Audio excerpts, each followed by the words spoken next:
धनु राशि धनु पूरा नईगला एपट सेपट बंधा है ध जाको धरी युद्ध करथले सत्य त्रेता द्वापर समस्त वीर से धनुराशि तार मालिक हेले बृहस्पति देवगुरु यही धनुराशि उपरे ग्रह केतुंकर प्रभाव केते आमे आज से विषय रे आलोचना करिवा बंधु यही आलोचना सभा को आपण समस्त को स्वागत। हे मोर भाई बंधु कुटुंब जिज्ञासु श्रोतृमंडली आपण मैंने अवश्य जानी जे मे मास 25 मसीहा 11 तारीख शुक्ल पक्ष चतुर्दशी रविवार राति 10:44 रे केतु पछे पछे पुणी जीवे सिंह को अच्छी एवं कन्या रे से सिंह को जीवे हेले तार प्रभाव धनु राशि उपरे केते पड़िबो धनु राशि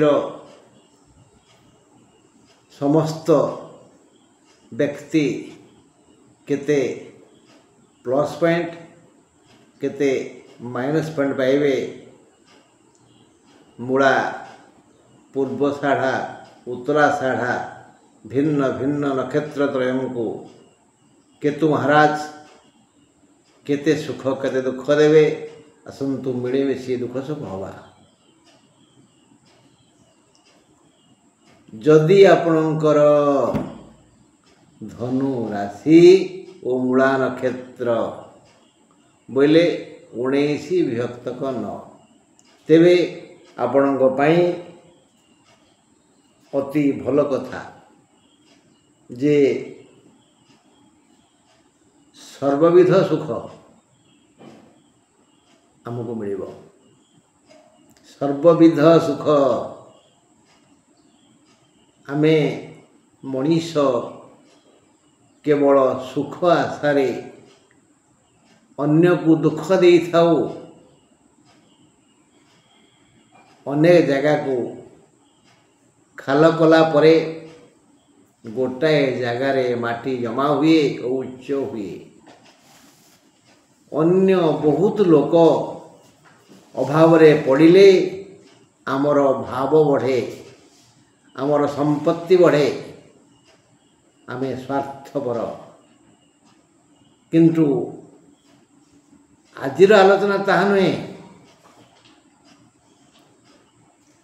का पाई कोटा सुख किए संतान पाइले किए विद्या लाभ कले किए उत्तीर्ण हेले का थाल रे मुठाए अधिक भिक्षा पड़ीगले कार चाषर आय हेले कार चाकरी प्रमोशन हेले क्या जीवन साथी मिलगले से सुखी हुए आनंदित हुए यही विभिन्न उपाय रे विधाता आम पाई सुख वितरण करती शुणा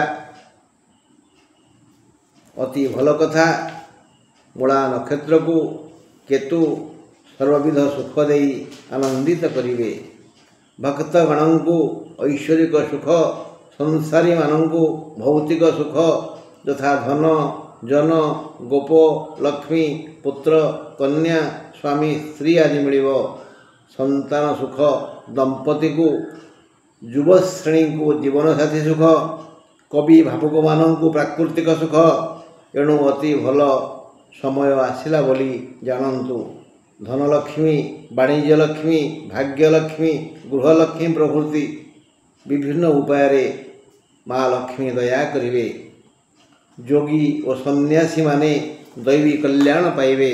विद्यार्थी मानकु पारिश्रमिक फल सुमिलिब माने सुफल मिलिब।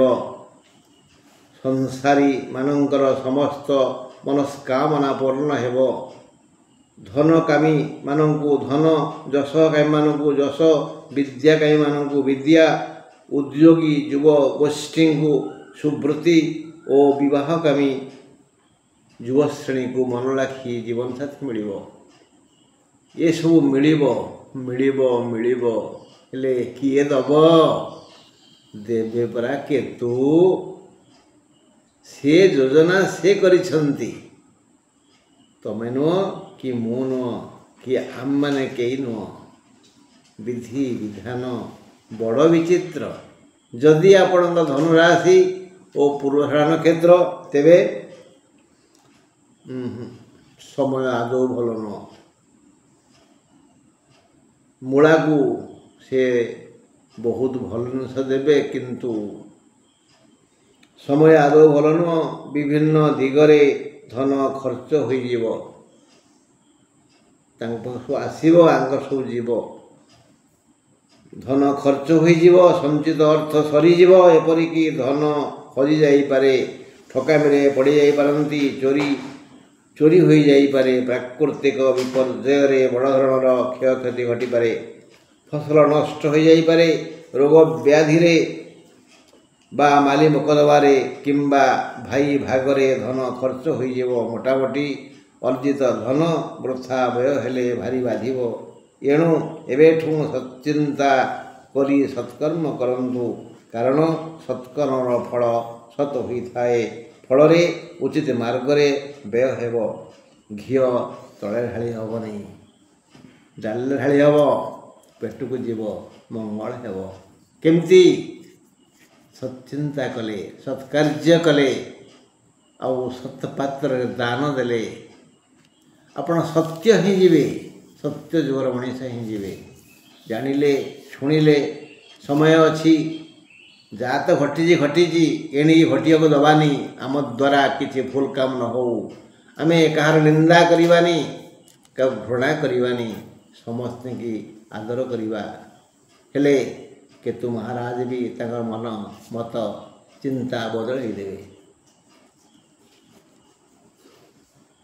जदि धनु राशि और उत्तराषाढ़ मकर नक्षत्र तेबे भल कथा, बढ़िया कथा। उत्तराषाढ़ को से सम्मान देवे। उत्तमा धनमिच्छन्ति मानमिच्छन्ति, मध्यमा धनमिच्छन्ति, तेणु मानमिच्छन्ति उत्तमा। जे सम्मान खोजन्ति, सम्मान लाभ उद्देश्य कर्म करन्ति, सेमाने उत्तम लोक। अधमा धनमिच्छन्ति, धन मानंच मध्यमा, उत्तमा धनमिच्छन्ति, मान ही महत्तम धन। तेणु जी खाली धन धन धन धन धन शयने स्वपने जागरणे धन चिंता करती, केमिति आसीबो, कोठु आसीबो, केते आसीबो, तांकु ज्ञानी माने अधम श्रेणी ग्रहण करिसंती। और जो माने धन सम्मान सह धन रोजगार करती